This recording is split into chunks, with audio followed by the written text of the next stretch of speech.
Welcome to Transcendent. I'm Joe and I'm the dad. And I'm Raya, and I'm the daughter. I've got some exciting news. I went to church on Sunday morning. Our particular church, which happens to be a Lutheran church, has just been discussing the idea of being all inclusive, all being the operative word. During the sermon, the pastor put up on the screen the logo of Transcendent and concluded by saying, "This podcast has had more influence on me than anything else I've ever read or heard about. I recommend you check out Transcendent." That was very exciting to That's me. very humbling. So It sure we're is. grateful to be able to be here and be doing what we're doing, and we're just speaking our truth. I'm glad that it's helping people. That's really what it's all about.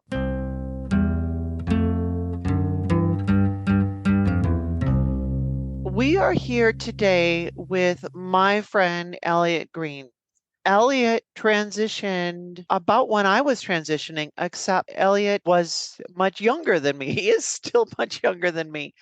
Um, as I was beginning my journey to figure out who I was, just seeing him, seeing the way that he would inhabit the spaces that we were in, and being himself was a real signpost to me on my own journey. When you figure out who you are, you become who you were always meant to be. And I'm really, really excited to have Elliott here. So, Elliott, thank you so much for joining us. And thank you for having me. So, tell us a little bit about your story.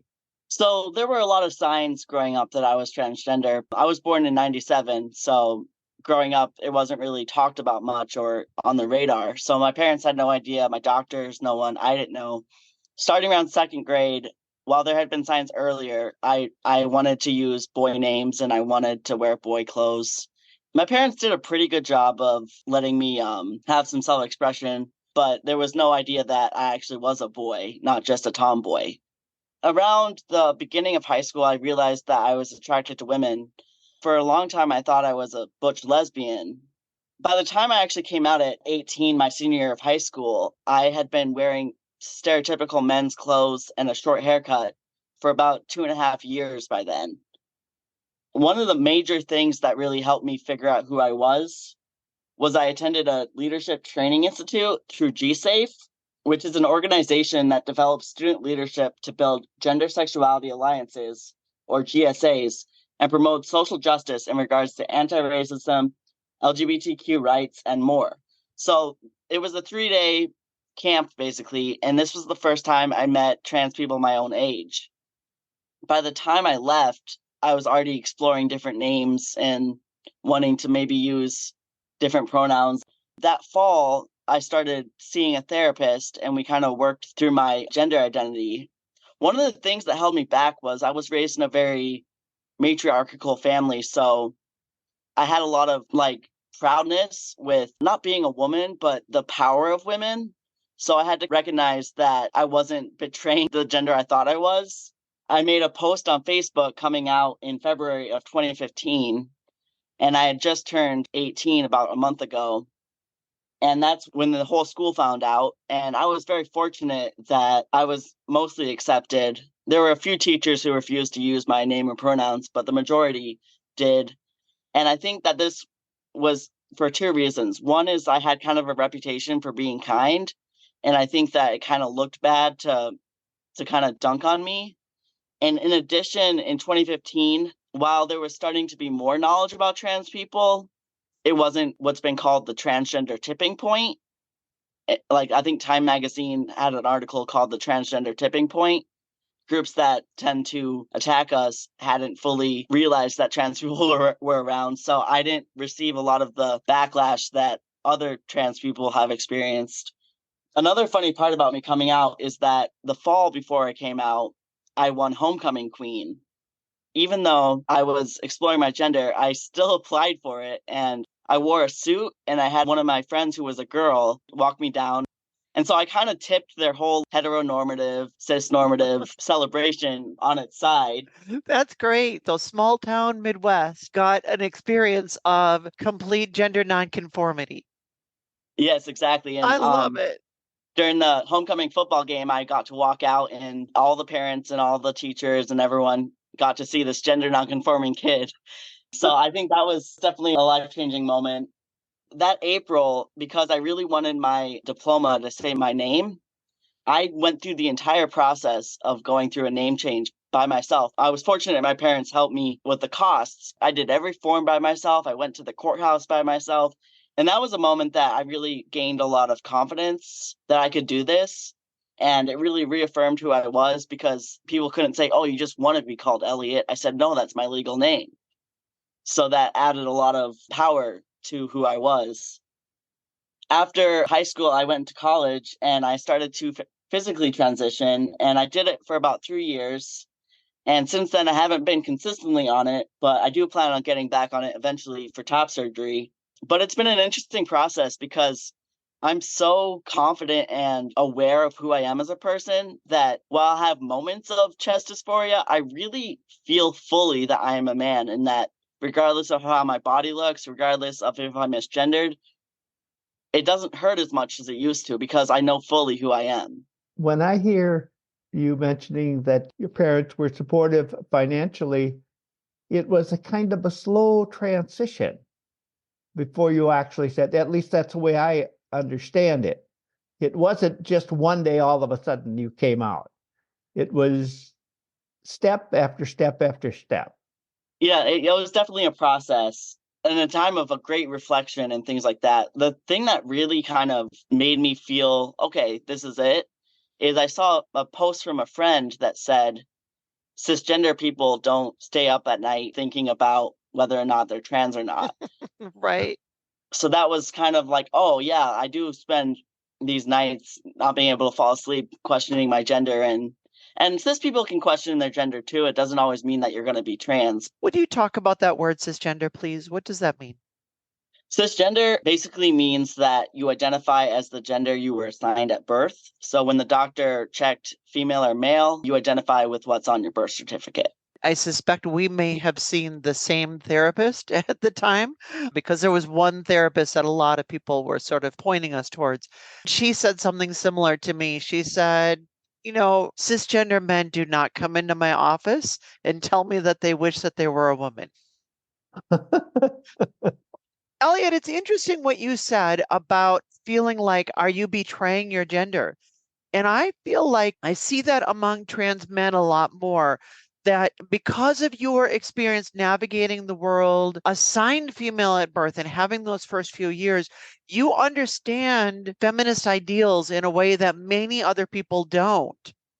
And for me, as I transitioned to present female, I've had to sort of learn feminist principles and things because I see things from a different perspective.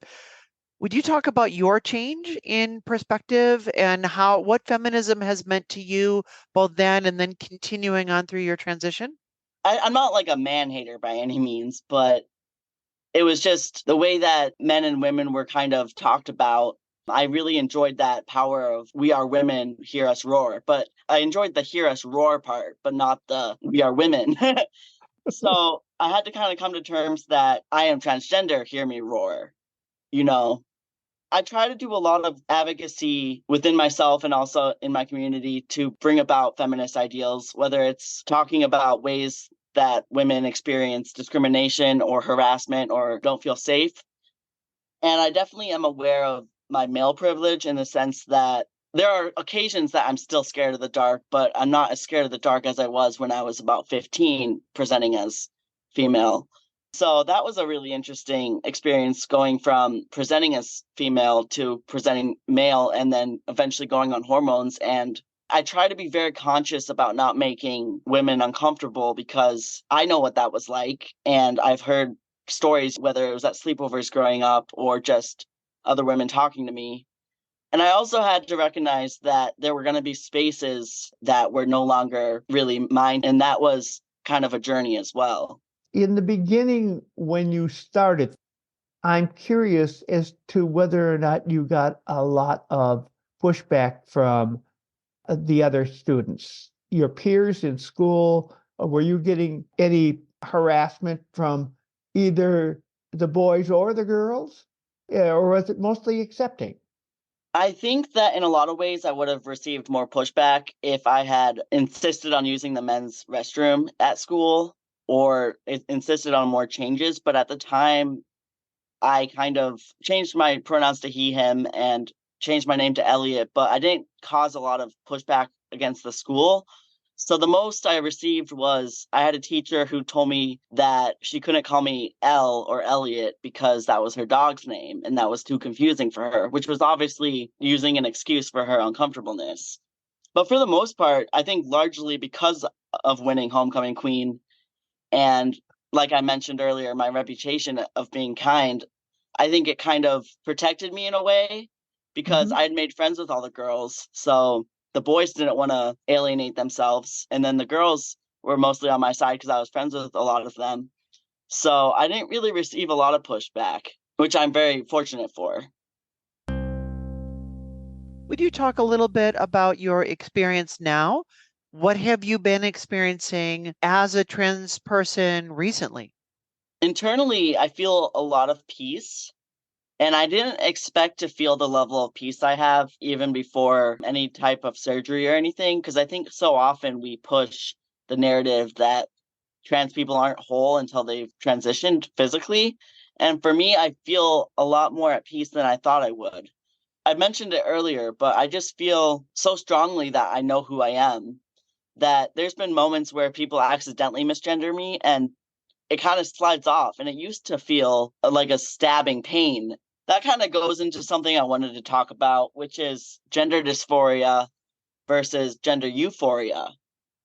So for me, I define gender dysphoria as an unsettling, sometimes triggering emotion where you don't feel that your inner sense of gender is in alignment with your body or external factors. And by external factors, I mean misgendering or dead naming. So for me, in the beginning, the she hers really stung. They felt like I was being stabbed. And now I'm at the point where if someone's being a jerk to me, it might sting a little more, but it doesn't break who I am. One thing I've noticed about gender dysphoria as well is that I've not only experienced an emotional response, but I've experienced a physical response. There was a time that I was going through TSA, which is in the airport, and I got taken out of line and received a pat down. A lot of trans men experience getting patted down because of their binder. And when I was leaving, finally, the person said, "Sorry, we didn't know what to do because you still have your boobage." And so that was really, That was really, the word that they used? yeah. And it was, they were, at first, they were really aggressive and they were saying things like, boy or girl, what are you? That's What are you? terrible. So I Oh, found I'm so when sorry. I left, I found myself bright red with anxiety marks all over my body. And that was an example of not only harassment, but also how gender dysphoria for me is also a physical response. I either get red spots on my neck Yeah. or just have this physical reaction. May I ask, how long ago was that? That was maybe 2016.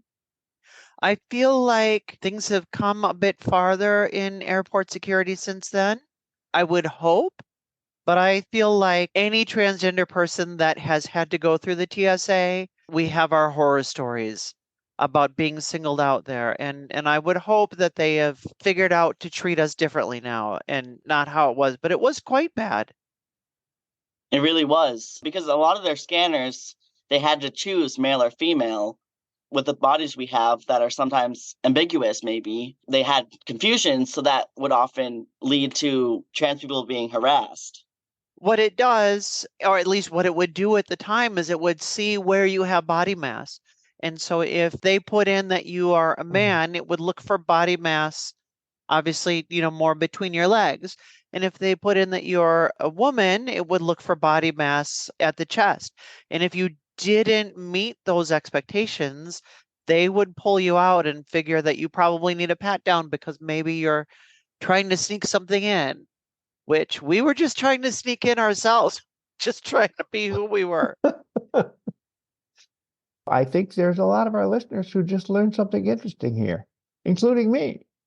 So those are negative experiences that we've all been through, but as you transition, you discover that there are positives as well. For me, I see gender dysphoria as something doesn't feel right, but for gender euphoria, that's when something feels right. So that's a moment of complete and absolute joy for me. It's one of the best feelings I've ever experienced being transgender is gender euphoria. And just like gender dysphoria, it's an emotional response, but it is one that makes me feel aligned, joyful, and gives me a sense of relief. Very recently, I got a new binder. I probably should have gotten one sooner. Would you explain what is a binder for people that don't know what that is? So a binder is basically a chest compression. It looks a little like a sports bra. For anyone who experiences dysphoria in their chest, it can produce a flatter chest, which not only can help you feel safer at times, because I definitely feel safer when I have my binder on, but it also can decrease dysphoria. I got a new binder, and when I got a flatter chest than I had in about a year, felt like someone had taken blocks off my shoulders. It just felt so good. And I felt my confidence raising. With purchasing a binder, a few things you want to keep in mind. It's a lot safer than using something like an ACE bandage. You should never use an ACE bandage to try to produce a flatter chest because that can really be unsafe. Another thing is you want to keep the hours that you wear it to about 8 to 12 hours, and you don't want to sleep with it at night. To be honest, it can cause some back pain or some discomfort. So you want to be cautious of how much you wear it. But I feel, for me at least, that the pros outweigh the cons and that it is safe within measure. When you wear that now, how does it make you feel? It makes me feel more confident and more safe because I feel like I can live and be authentic with myself and that others will treat me the way that I am. Another part about gender euphoria is I think it's a useful tool because I think oftentimes for allies or for people who have not experienced being trans, that a lot of things are seen as negative, not in the sense that they're seeing trans people negatively, but that it's often focused on gender dysphoria and the hardships of trans people. And that is true. But I think talking about the joy that trans people experience is an important aspect of hearing about trans people.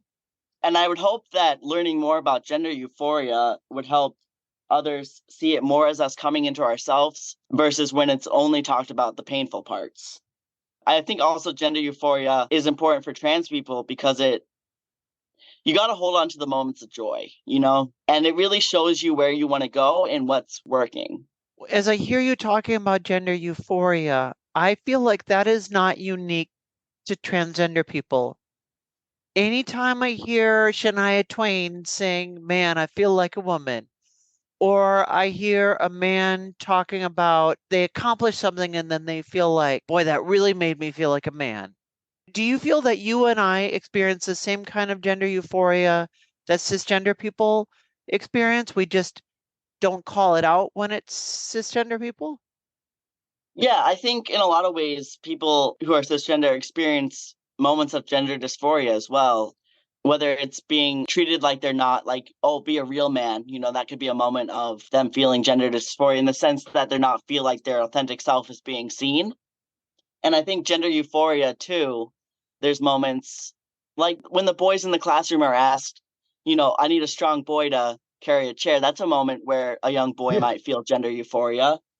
And I think by seeing the similarities in those who are transgender and those who aren't, I think we can bridge a lot of gaps between us. I think gender euphoria is different for trans people in the sense that it was denied for us in a lot of ways. So it's a level of joy that can feel very new to us at times. In that way, is a lot bigger than life. It can feel very powerful. So I understand that you are currently an author, or at least you're doing a lot of writing. So I'm not an author as of yet, but I'm currently working on a short story that has two trans men from different generations. One is 49 and one is 19. And the 49-year-old lives in Minneapolis, Minnesota, and the 19-year-old lives in Florida. And it's a little bit sci-fi because they end up astral projecting, which basically means their souls leave their body. They think they're in a dream, but really they've astral projected into this dream world. It's a story about connection between different generations, a story about how location and family can impact trans lives differently, and how with time, a lot of us can overcome a lot of the barriers and a lot of the struggles that we have faced. So it's a story of hope, a story of love, a story of intergenerational togetherness, and also touches on some of the culture that we're seeing, like the culture wars that we're seeing about trans people right now as well. As you're writing, you must discover there's places where you want to provide representation for trans people in a way that we don't see very often. How has your experience writing transgender characters been different, do you think, from how we typically see transgender people represented in the media, where there is oftentimes so little representation? I think in some ways I'm able to add more depth to the characters, because sometimes trans characters are written solely because they're trans, and then it's really focused on their transness, and then often focused on just the negative aspects they're experiencing as being trans rather than the wholeness of their lives. So, especially with the 49-year-old trans man, I really try to create a full and loving and warm life for him. I kind of see it this way, that the 49-year-old is kind of who I would like to be at 49, and the 19-year-old is where I've been and where others in my life have been.